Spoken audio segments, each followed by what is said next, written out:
Assalamu alaikum wa rahmatullahi wa barakatuh. Alhamdulillah wa salatu wa salam ala rasulillah. J'ai la grande joie ce soir-là de me sentir parmi mes enfants et mes frères en islam qui sont levés volontiers pour me rendre visite à l'occasion de la fête du mois de Ramadan.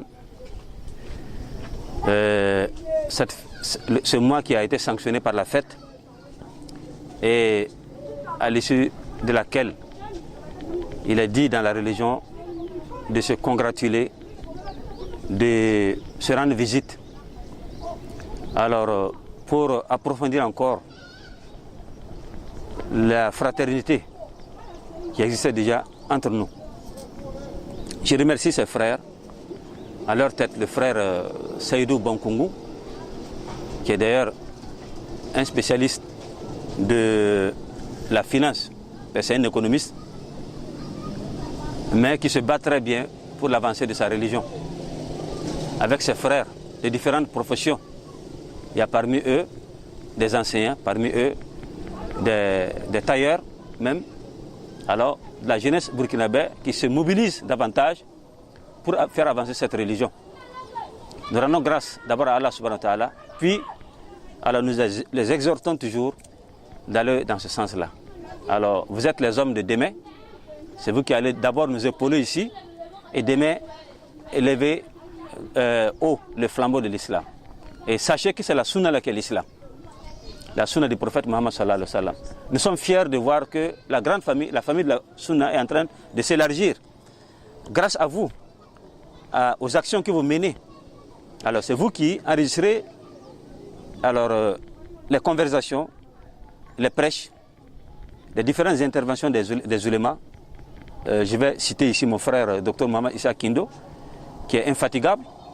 C'est vous qui enregistrez ces prêches-là et ces conférences et qui les véhiculez pour que ça atteigne le plus large de personnes possible. Donc je tiens à remercier les frères et je les encourage davantage de s'organiser, d'apprendre beaucoup de leur religion. Puisque l'islam c'est l'apprentissage de la religion. Iqra bismi rabbika alladhi khalaq. Il faut connaître d'abord sa religion. Et ensuite, il faut se préparer spirituellement. Ya ayyuhal muzammil qum al-layla illa qalilan. Ensuite, il faut faire la da'wa. Ya ayyuhal mudaththir qum fa'anzir.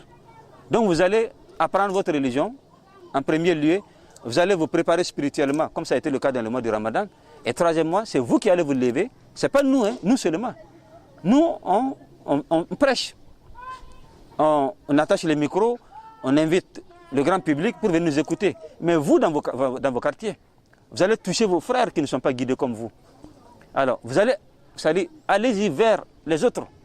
Même dans les stades, même dans les bars. On ne dit pas d'aller dans le bar pour apprécier ce qu'ils font. Non, pour être en contact avec le pervers. Celui qui n'est pas guidé.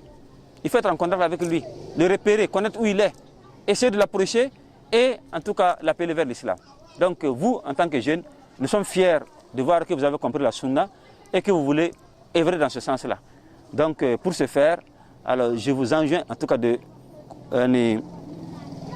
d'observer ces trois choses-là.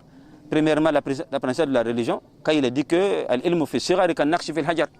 apprendre la religion dans sa jeunesse, hein, c'est comme une écriture sur une pierre. Ça ne s'efface pas. Donc c'est le moment comme ça d'apprendre la religion.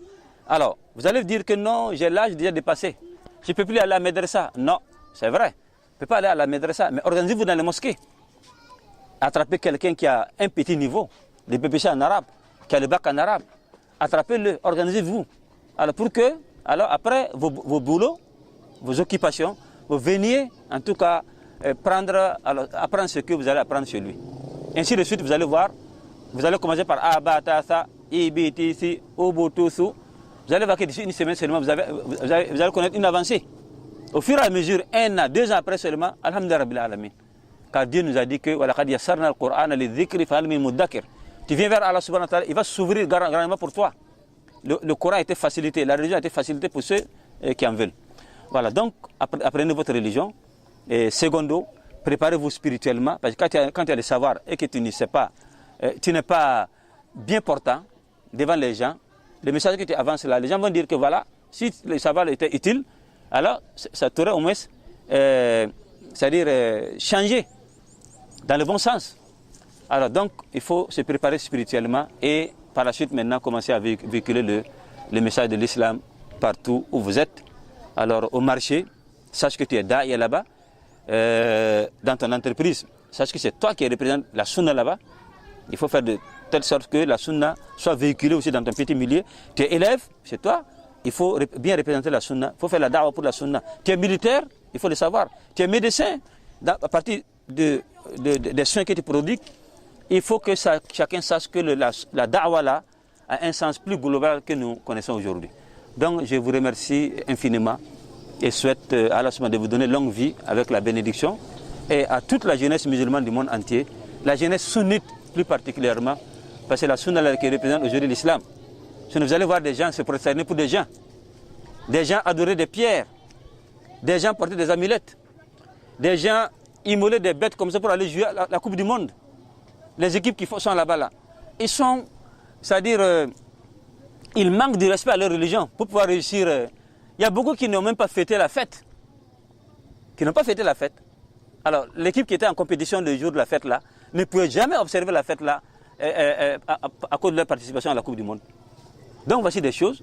C'est vous, sunnites, qui êtes stricts dans le respect des textes. C'est vous, sunnites là, alors qui évitez toujours le shirk, ça c'est en priorité, qui évitez les bid'ah.